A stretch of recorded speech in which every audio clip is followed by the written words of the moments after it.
everyone, welcome back to the video. After a very long time I'm making this long YouTube video. तो मैंने बहुत सारी चीज़ें record करके रखी थी लेकिन एडिट करने का समय नहीं मिला. अब now I have got the time to edit everything. Will begin with the DNLU campus क्योंकि मैंने जाने से पहले पूरा कैंपस रिकॉर्ड किया था और अब मेरे पास पूरा एक्चुअली कोर्स ख़त्म करने का तो एक्सपीरियंस है कि doing LLM from DNLU, the youngest national law university currently, is how's it, what's the feeling, and what are the pros and what are the cons of this university. That we will discuss. We will discuss the infrastructure, the academics, the fee structure, and the course curriculum कैसा है. Everything we can discuss. And उसके बाद है ना, we can weigh whether it benefits us to be in the tier 3 NLU or it doesn't, and LLM करना वहाँ से कैसा था. So that I'll be sharing and I'll be showing you the campus as well. So I have my convocation few days. I was saying that I have convocation few days. तो हम लोग जबलपुर आखिरी बार जा रहे होंगे, मतलब बाकी कभी जाना होगा लेकिन कॉलेज के लिए अभी आखिरी बार लास्ट टाइम डिग्री कलेक्ट करने जाना होगा. तो उसका video I uploaded, but before that मैंने जितना डेटा कलेक्ट कर रखा है that I want to present here. तो let's just go and let's just see कि कैसा है DNLU. Let me show you. तो DNLU कैंपस जो है वो BSNL पहले बिल्डिंग हुआ करती थी, उस पर रेंटेड प्रीमाइसेस है वो, और हमारा actual college is under construction. तो हमारा जो ये BSNL कैंपस है वो आर्मी एरिया में है, जिसमें होशियार सिंह द्वार है जहाँ से आपको एंट्री करनी होती है. You need to carry your digitally, चाहे आप ID कार्ड कैरी करो या फिर फिजिकली कैरी करो. इनफैक्ट आप कोई भी व्हीकल ला रहे हो, किसी ओला थ्रू का आ रहे हो, तो उसके पास भी ID कार्ड होना चाहिए. उसके बाद यू एंटर द कैंपस. तो यू विल फाइंड कि सबसे पहले आपको बॉयज़ हॉस्टल मिलेगा. नाम मैं भूल चुकी हूँ, रमन भवन है या फिर एक और कुछ ऐसा था. मेरे हॉस्टल का नाम तो जगदीश भवन था. तो then you go to the, मतलब you reach here. This is academic block. आप स्ट्रेट जाते हैं, यू विल फाइंड कि एक तरफ है ना library and quadrilateral, I will show you, वो है. एंड दूसरी तरफ है ना आप ऊपर जाते हैं स्टेयर्स के through. There is this one left, वहाँ पे बाकी classroom, examination room and all of that you will find it there. तो ये अकेडमिक ब्लॉक कुछ अंदर से इस तरीके का दिखता है.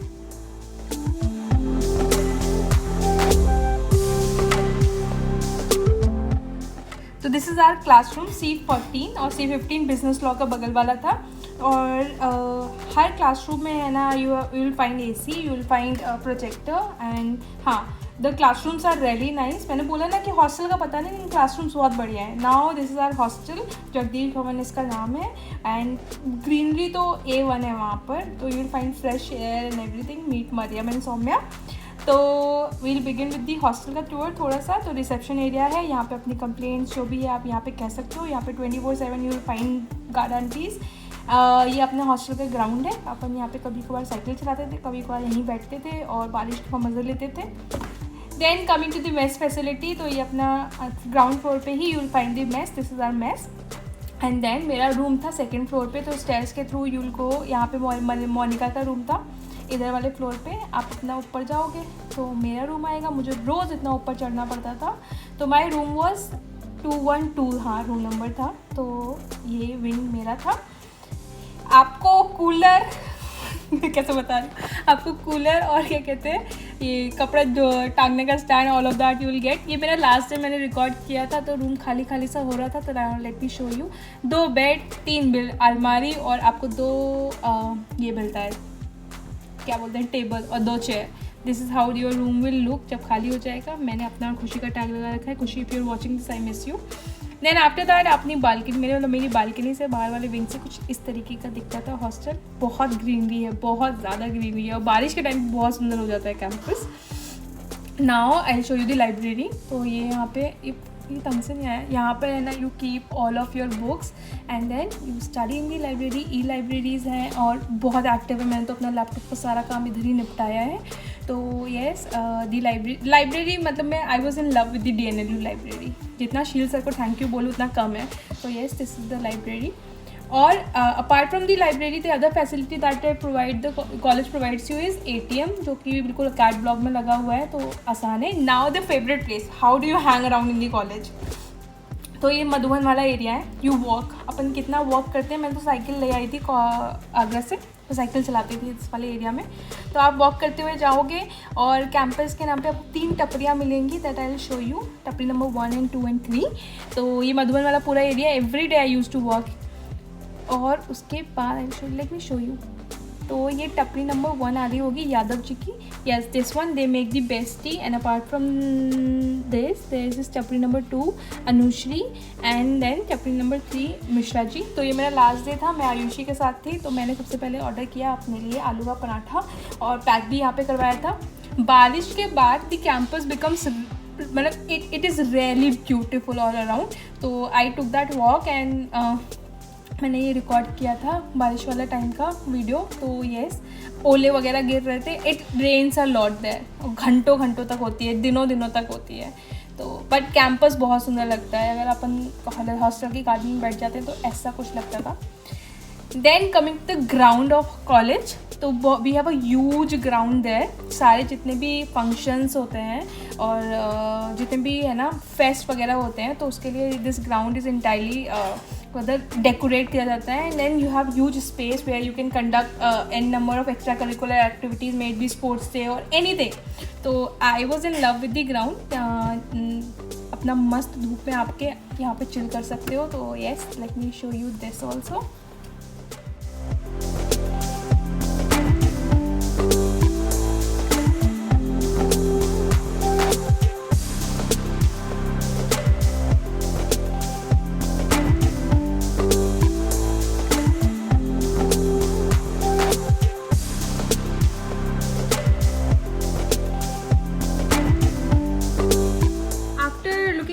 Infrastructure, let's talk about the academic life here.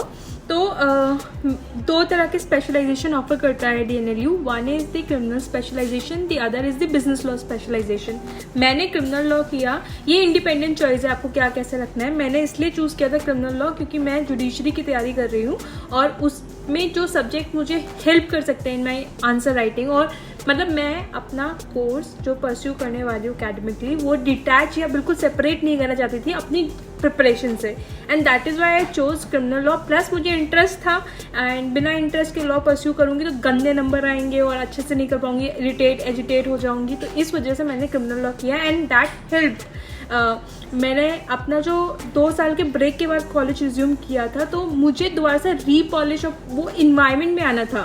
And that is why one of the reason of doing LLM was to go back to studies again, and that helped. I was saying कि मैंने resume किया अपने LLM to be in that competitive field, to be around the students, to be around कि what is happening, what is the status, what is where do you stand, to know that it is important to constantly evaluate yourself. And मुझे लगा कि LLM कर लेते हैं जब तक है ना यूपी जुडिशरी जो मेरा मेन फोकस है वो नहीं आता, अपना डिग्री करके रख लेते हैं। उसके अलावा है ना बहुत सारे करियर ऑप्शंस खुल जाएंगे, जैसे कि आप अपना PhD परस्यू कर सकते हैं, you can academically make your career. तो in academics you can make your career, और you can be a researcher because आपकी रिसर्च स्किल्स बहुत डेवलप हो जाती हैं। तो ये बहुत सारे रीजन थे, मतलब आप LLM करिए आफ्टर ये क्योंकि है ना मेरा यूपी का नहीं आ रहा था तब तक, तो मैंने सोचा मैं करके रखूँगी। मैंने LLM यहाँ क्रिमिनल लॉ में स्पेशलाइजेशन किया। क्रिमिनल लॉ इसलिए किया था मैंने तय क्योंकि मुझे जुडिशरी के साथ है ना इक्वल करना था, लेकिन यहाँ का जो कोर्स करिकुलम है क्या उसके साथ मैनेज किया। कोर्स करिकुलम की बात कर रही थी यहाँ पे DNLU में, DNLU ले लो या कोई और NLU ले लो। तो मैंने जो सोचा था, जिस दिमाग से मैं आई थी कि I will continue with my preparation, judiciary preparation, and at the same time I will pursue with my degree. लेकिन मैं बैलेंस नहीं कर पाई क्योंकि बैलेंस करना मुश्किल है। यहाँ पे 2 मिड टर्म्स होते हैं 25 नंबर के, फिर 2 प्रोजेक्ट्स होते हैं जिसमें वाइवा भी होता है, वो भी 25 मार्क्स का होता है, और फिर एंड टर्म होता है। और ये आपको 1 साल मतलब 9-8 महीने में आपका ये कोर्स होने वाला है। तो इसी में आपको है ना अपना सारे एग्जाम्स की तैयारी करनी है जो अकेडमिक्स है, उसके साथ अगर आपको प्रिपरेशन किसी सरकारी एग्जाम की करनी है तो उसके लिए इतना समय नहीं हो सकता है कि आप इक्वली दोनों में है ना इनग्रॉस हो पाओ, या दोनों के लिए आप डिसिप्लिन होके 100% दे पाओ। तो वो बैलेंस मैं नहीं कर पाई, लेकिन लोग करते होंगे। मुश्किल है, that I am saying, but not impossible, you can do it. And DNLU is academically very rich. The professors are very nice, and learning system is very. This entire journey in NLU, I have realized कि academically I have an inclination towards that career because I have given n number of presentation, and during the presentation आपको जो preparation करनी होती है ना कि what you are going to present tomorrow, and the kind of faculty that you have, the kind of response that you get कि आपने कहाँ गलत कहाँ सही किया, वो सब के लिए वो बहुत serious and dedicated है towards the research that you do. तो इसीलिए to be in a good college or to be in NLU here, it is important how your efforts have, मतलब what kind of efforts you put, and उसका appreciation कैसा है, उसका critical evaluation कैसा है. If the professor, if the faculty is helping you, then you will realize कि what is your potential. And here I have realized कि yes, that could be one of the serious career option that you can take. तो वो था. और जो मैं library की बात कर रही हूँ, तो library is one of the best facility that you see. वहाँ पर I tell you about the library. Coming to the library services of DNLU, तो मेरे पास लैपटॉप नहीं था. मैंने जितने भी प्रोजेक्ट्स अपने लिखे, 5-6 मतलब बहुत सारे प्रोजेक्ट्स मैंने लिखे, तो सारे मैंने लाइब्रेरी की हेल्प से लिखे. And library facilities are A1. अगर आपको कोई बुक्स, जैसे कि if the book is not available in the library and you want to read it and it is there on Flipkart, Amazon, anywhere, तो you can write that कि ये वाला फलाना बुक है, you want it, you give it to the librarian, they will provide that book to you. And उस library में there is this different separate room for judiciary की preparation के लिए. आपको जो किताब चाहिए वो वहाँ पर है. You can prepare for your judiciary. They take all of this very seriously, and that is why I have realise कि DU और यहाँ की जो लाइब्रेरी फैसिलिटीज़ हैं वो ज़मीन आसमान का अंतर था. यहाँ पे दे आर फोकस लाइक कि you study and will provide you everything, all the subscription and everything. तो library has really help me here in DNLU. अगर ओवरऑल इवेल्युएट करें, if you are interested in enhancing your research skill, if you are interested in pursuing academic as a career, मतलब serious career option, तो DNLU is very good. क्योंकि if I have to give rating to DNLU in terms of academics, so I'll give 10 out of 10 because the teachers, the professors, the staff and everyone is very helpful with regard to studies. So academically, yes, it is A1. मैं इसलिए बोल रही हूँ क्योंकि I had the comparison with other NLUs जो मेरे friends वगैरह थे, तो वहाँ पे ऐसे ओपन बुक सिस्टम होता है. यहाँ पे आपको जाके एग्ज़ाम देना है, ऑफलाइन वाला था, तो ऐसा कुछ भी नहीं था. और अच्छा खासा इवैल्यूएशन होता है. You enhance your answering writing skill. Yes, तो ओवरऑल अकेडमिकली वेरी गुड. अगर DNLU अकेडमिकली बहुत, मतलब उसका प्रोज में जाता है, उसका अकेडमिक मतलब the professor and everything I have talked about academically very rich, तो वो उसका प्रोज में जाता है. अब we are coming to cons of DNLU. तो सबसे बड़ा ड्रॉबैक मुझे जो लगता है DNLU का वो है कि fees structure and the hostel facilities that you get, वो बहुत बेकार है. ऑनेस्टली मैंने जितना मैंने fees structure is 3,32,000 including the mess charge and everything I am talking about, मतलब आपका सिक्योरिटी मनी के साथ. This is what I have paid here. तो उसके हिसाब से जो फैसिलिटीज़ आपको मिलती हैं वो बहुत पुअर है. मतलब I was very ill there because the food of the mess was terrible. पानी का प्रॉब्लम है जबलपुर में. आपको साफ पानी नहीं मिलता. You have to purchase your water. तो yes, the water I was talking about, पानी से मुझे हुई पता नहीं कितनी तरीके की तो बीमारी. तो उसके लिए मुझे बहुत पैसे खर्च करने पड़े. यहाँ इलाज, वहाँ इलाज, दिल्ली जाना पड़ा and all of that, because वहाँ का कैल्शियम परसेंटेज ज़्यादा है, तो वगैरह वगैरह, जिसकी वजह से water is very bad, food is very bad, unhygienic. And I will never appreciate the hostel वाला स्टाफ, एक दो को छोड़ के. तो हॉस्टल इज़ वेरी पुअर. मतलब अगर रहना है तो बाहर रह लो, बट कैंपस में मत रहो. The hostel is not nice. Unhygienic है, मतलब you will find fungus on the wall. And जहाँ पे खाना बनता है वो भी बहुत ही गंदा रहता है, साफ़ नहीं होता. आप मल्टीपल कंप्लेंट कर दो, उसका रिजल्ट नहीं आता. तो ये सारी चक्कर है वहाँ पे. तो मेरे को ऐसा लगता है कि अगर आपको एकेडमिकली अच्छा कॉलेज चाहिए और आपको इतना हैवी पेमेंट आप कर रहे हैं मेस वगैरह का, तो मत करके बाहर ले लो, हॉस्टल की जगह बाहर रेंट पे रह लो and then you come.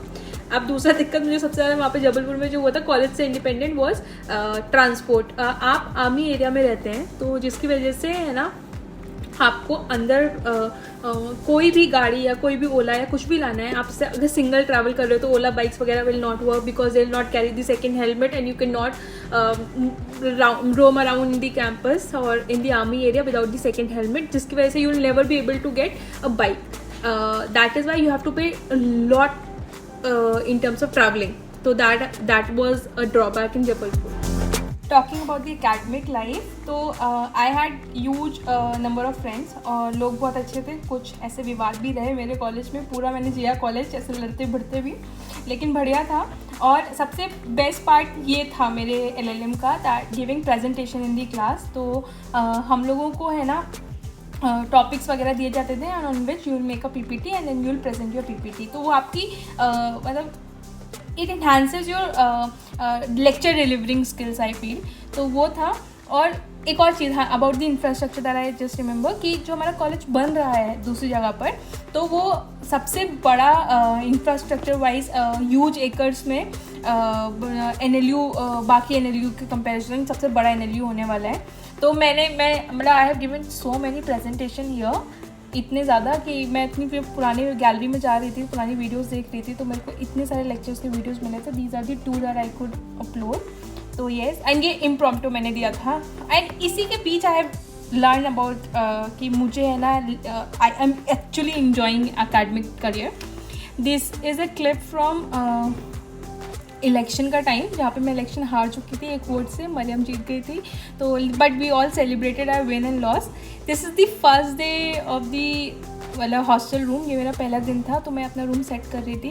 And now let me show you around the city. Campus देख लिया, हॉस्टल देख लिया, तो लेट मी शो यू. सबसे नियरेस्ट मार्केट जो हॉस्टल से पड़ता है वो है सदर मार्केट. तो पहला दिन था, I need to buy a bucket. तो उसके लिए I walked around. Abhinav was my junior जो who help me. He was not there in the campus, he help me over the call कि आप इधर जाओ यू विल रीच समवेयर. तो yes, Abhinav, I am thankful to him also. I reach Sadar रहना walk करके पहुंच सकते हैं. Sadar is a market where you can buy stuff, but मुझे थोड़ा एक्सपेंसिव लगते हैं यहाँ के कंपैरिजन. मतलब दिल्ली से तो मैं कंपेयर ही नहीं कर सकती. ओला बाइक्स हम ले नहीं सकते क्योंकि है ना अंदर हॉस्टल के अंदर है ना दूसरा हेलमेट लेके नहीं आते. लेकिन मैं सदर में आ गई थी, तो वहाँ पे बिना हेलमेट के है ना आई कैन ड्राइव अराउंड. तो मैंने ओला करी एंड उसके बाद आई रीच सामदरिया. मैं अकेले पहली बार गई थी सामदरिया मॉल. ये वॉज मॉल जहाँ पे है ना मतलब छोटा सा है, लेकिन आपको सामान सब कुछ मिल जाएगा. तो DIY गई, वहाँ से मैंने बकेट ली एंड बकेट लेके वापस आई. And there is this movie hall and everything. मैं बहुत बार सामदरिया विजिट कर चुकी थी. तो yes, this is the bucket I brought. ये मेरा पहले दिन का वीडियो है अपने हॉस्टल के लिए and I came back. Now the rest of the videos are the videos of the last day. तो जिसमें हमारे को क्लियरेंस क्लिप लेना था, तो मैं इसका क्लियरेंस क्लिप मैं दे रही थी. Meet Ayushi is one of my good friend. तो हमने क्लियरेंस लेना था मैं इसका, वो हमने लिया. लाइन में लग के थोड़ी सी गपशप मस्ती करी.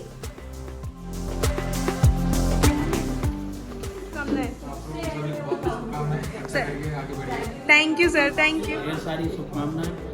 आपके माता पिता का आशीर्वाद आपके पास रहा. जी सर. तो ये आगे उन्नति और ज़्यादा करें. बहुत बहुत शुक्रिया. The conclusion of the video I have told you everything that I have written. कि इंफ्रास्ट्रक्चर रेंटेड है, अकेडमिकली बहुत अच्छा है, हॉस्टल बहुत बेकार है, और फीस जिस हिसाब से आप फीस पे कर रहे हो आपको कॉन्स्टेंट ऐसा लगेगा कि मैंने इतनी फीस दी है और मुझे ये फैसिलिटी नहीं है, वो फैसिलिटी नहीं है, आपको ऐसा दिखेगा. और कोर्स में 2 स्पेशलाइजेशन है, बाकी जैसे कॉन्स्टिट्यूशनल लॉ ये वगैरह इतने ज़्यादा स्पेशलाइजेशन नहीं है. देखिए, आप LLM कर रहे हैं और आप कॉलेज से क्या उम्मीद रखते हैं? आप इंटर्नशिप्स वगैरह की अपॉर्चुनिटीज़ दी गई थी हम लोगों को भी, अच्छा खासा what ever they can do they have done. लेकिन आप हमेशा देखोगे कि LLB वाला बच्चा जो आपके साथ पढ़ रहा है और आप LLM में है, तो LLB मतलब अंडर ग्रेजुएट पे ज़्यादा फोकस रहता है कॉलेज का. और LLB वालों को खुद सेल्फ एफर्ट्स डालने होते हैं अपने लिए बेहतर करने के लिए. तो वो that would be there, it is there in the society, it is there with the colleges कि आपको खुद एफर्ट्स डाल के है ना. कौन सी ये है कि देखो कैंपस अभी डेवलपिंग स्टेज पे है, तो वो कॉन्स्टेंट आपको लगेगा कि मतलब मेरे लिए क्या था, दिल्ली से आने के बाद यहाँ पर एडजस्ट करना बहुत मुश्किल था. और PG स्टूडेंट्स के लिए हमेशा देखना प्लेसमेंट्स की अपॉर्चुनिटी लिमिटेड रहती है. बिल्कुल डिनाई नहीं कर रही हूँ, बट लिमिटेड अपॉर्चुनिटी हमेशा है ना. एक LLB या अंडर ग्रेजुएट पे ज़्यादा फोकस होता है, तो दैट यू विल सी. और एक्स्ट्रा करिकुलर एक्टिविटीज़ होती हैं, बट यू विल फाइंड कि LLM थोड़ा सा साइड लाइन रहता ही है, और सोशल लाइफ थोड़ी कम हो जाएगी आपके यहाँ पर, क्योंकि है ना because you are in the army area and that is why you will be detach from a social life, unlike अगर आप कहीं और होते तो वहाँ पे रहती, तो वो चीज़ इसका कौन में रहेगा। LLM आप कर रहे हो तो हमेशा याद रखना कि कॉलेज आपको कुछ परोस के नहीं देगा, आपको बहुत सारे सेल्फ एफर्ट्स डालने पड़ेंगे, then only you can build up career after LLM एक successful successful life. I was about to say that. So yes, if there is any other thing that you think I have missed out and you want to ask, you can comment and I will tell you. और तो अभी मेरे दिमाग में कुछ आ नहीं रहा है करेंटली, जो भी आएगा, जो भी पूछोगे बता दूंगी अगर आता होगा, और कुछ भी नहीं है तो that's it. Thank you for watching my video and we will see you with the convocation video now.